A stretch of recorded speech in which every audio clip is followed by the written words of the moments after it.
kalau NFT itu harus yang dimananya kalian tuh harus research tentang komunitasnya dia kuat apa enggak, terus tentang ekosistemnya. Pokoknya sih yang paling satu untuk kita tahu menjadi NFT entusias ataupun untuk bisa jadi jual beli NFT, kalian harus lihat komunitasnya. Kalau misalkan komunitas dari NFT tersebut kuat, nah berarti ya ekosistem si NFT tersebut bisa membludak tinggi dengan floor price-nya itu bisa naik terus guys. Disclaimer on ya Ndo, video ini bukan untuk ajakan membeli, video ini dibuat dengan opini pribadi, video ini belum tentu 99% benar, namun perdagangan aset cryptocurrency tidak ada yang tidak mungkin, semua bisa terjadi dan tidak terjadi. Yang kita cari di sini hanya untuk bisa profit bersama dalam satu video ini, untuk bisa sama-sama belajar. Terima kasih Ndo. Halo semuanya, balik lagi sama gue Kryptondo. Jadi di video kali ini Ndo ingin membahas tentang NFT ya. Gimana caranya kalian bisa belajar NFT. Ini hanya satu platform doang yang bisa Ndo bahas, yaitu mainnya di OpenSea.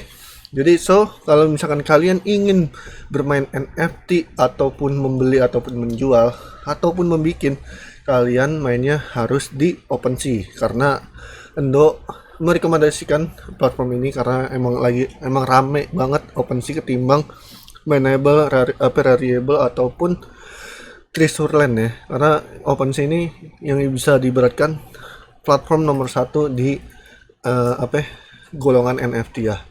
So kalau kalian ingin main NFT, kalian harus punya namanya wallet ya. Dimana di sini Indo udah punya wallet namanya MetaMask nih. Kalian bisa download nih MetaMask ini. Pokoknya kalian download aja MetaMask.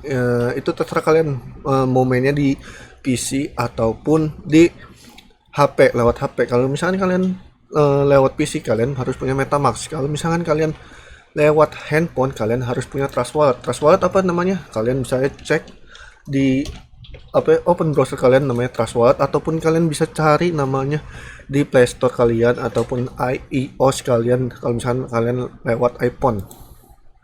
Nih, ini namanya Trust Wallet ya. Ini namanya dompet wallet pribadi kalian. Nah, kalau misalkan kalian udah bikin namanya MetaMask ataupun Trust Wallet, nah kalian masukin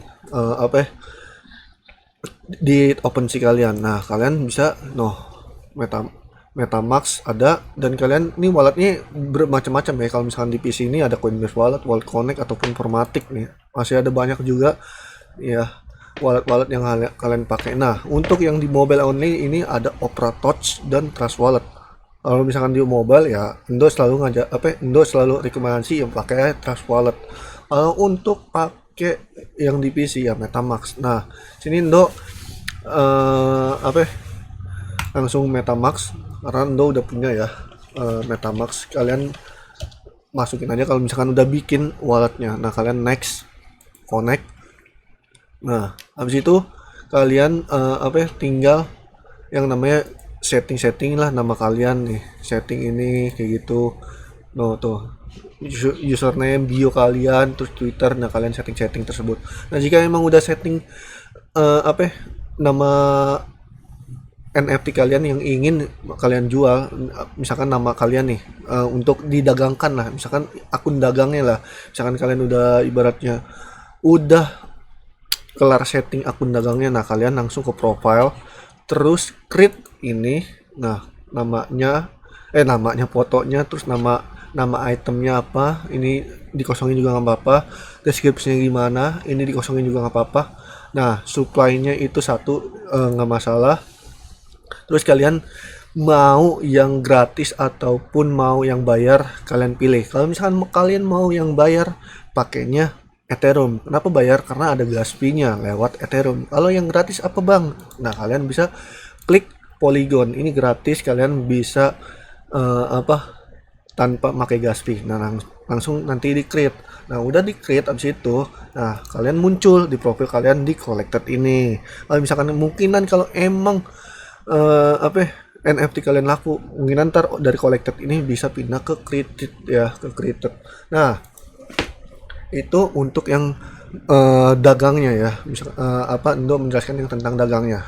Nah, kalau misalkan kalian mau menjadi NFT enthusiast, maksudnya dari apa sih bang NFT enthusiast itu? Dalam artian kayak gini guys, NFT enthusiast itu adalah dimana kalian yang membeli sebuah NFT yang lagi murah, terus yang mau pas mau boom murah terus mau booming. Nah, terus kalian bisa jual. Itu namanya NFT enthusiast. Jadi kayak ibaratnya kalian trader lah gitu, trader di dunia NFT. Nah, uh, uh, cara caranya kayak gini. Kita contoh ya di Gozali ya, Gozali Everyday. Nah, waktu Gozali itu belum viral, floor price-nya si Gozali ini adalah 0,00. Terus volume trade-nya juga masih 0,00 ya kan. Nah, di sini mantap guys. Kenapa 0,00? Karena floor price itu harga terendah. Ya kan, harga terendah dan jadi itu harganya yang masih murah. Nah, kalau misalkan full price ini udah 0,23, dalam artian ini harganya adalah 0,23 yang paling rendah. Atasnya ya bisa. Jadi 0,23 itu bukan paling rendah ya. Jadi kayak misalkan tengah-tengah ya kan, kalian bisa bisa bisa jual juga 0,2 ya kan. Nah, kalau 0,23 itu kayak rekomendasi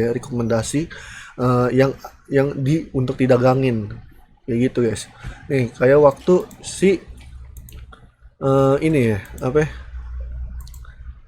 si Gozali ya, waktu itu Ndo pernah lihat dia itu 000 guys.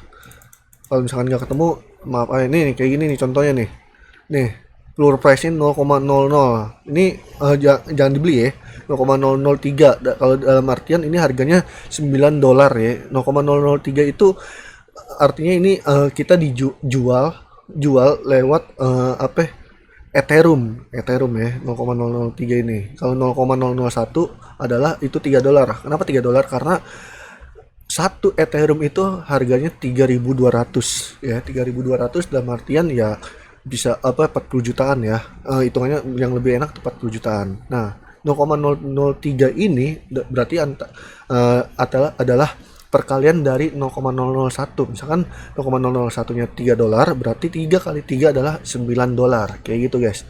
Nah, kalau misalkan floor price ini nambah. Nah, contoh jadi kayak gini 0,23. Jadi satu foto kalian ya, ataupun satu NFT kalian itu bisa dihargain $0,23 ya. 0,23 maksudnya 0,23 ETH. Kalau misalkan ambil simpelnya ya, kalau 0,001 adalah $3 dan satu ETH itu $3.000. Kalau misalkan kita ambil 0,1 ETH itu kita ambil $300. Nah, $300 itu dikaliin 2 jadinya $600 kalau misalkan floor price ini 0,2 ETH gitu guys. Jadi satu NFT kalian bisa dihargain $600 kayak gitu. Nah, maka itu kalian tuh cari yang masih murah terus mau booming. Nah, kalian jual itu nikmat banget ya, kayak waktu Gozali sebelum viral kayak gitu guys. Kalian beli Gozali banyak foto dengan satu fotonya itu $3 ya kan. Misalkan kalian punya beli fotonya Gozali itu sampai 20. Nah, $3 kali 20 cuma modal $60. Nah, ketika harganya itu naik, wah kalian bisa nyayur banget. Karena apa? Satu NFT si Gozali sekarang udah dihargain $600 lebih. Dan pas waktu viral banget itu 0,9, hampir 1 ETH, berarti hampir 40 jutaan satu NFT-nya si Gozali. Kayak gitu guys. Jadi intinya kalau misalkan kalian beli mahal yang ada rugi kalian. Maka itu sangat sangat dianjurkan kalian harus menganalisa tentang si NFT tersebut. Karena apa? Kalau misalkan NFT itu nggak ada ekosistem ataupun komunitas yang nggak kuat, kalian bisa rugi banget untuk membeli NFT tersebut. Karena apa? Jadi NFT itu ya itu sangat luas ya, kayak ibaratnya itu samudra banget. Kalau NFT itu harus yang dimananya kalian tuh harus research tentang komunitasnya dia kuat apa enggak, terus tentang ekosistemnya. Pokoknya sih yang paling satu untuk kita tahu menjadi NFT entusias ataupun untuk bisa jadi jual beli NFT, kalian harus lihat komunitasnya. Kalau misalkan komunitas dari NFT tersebut kuat, nah berarti ekosistem si NFT tersebut bisa membludak tinggi dengan floor price-nya itu bisa naik terus guys. Kayak gitu guys.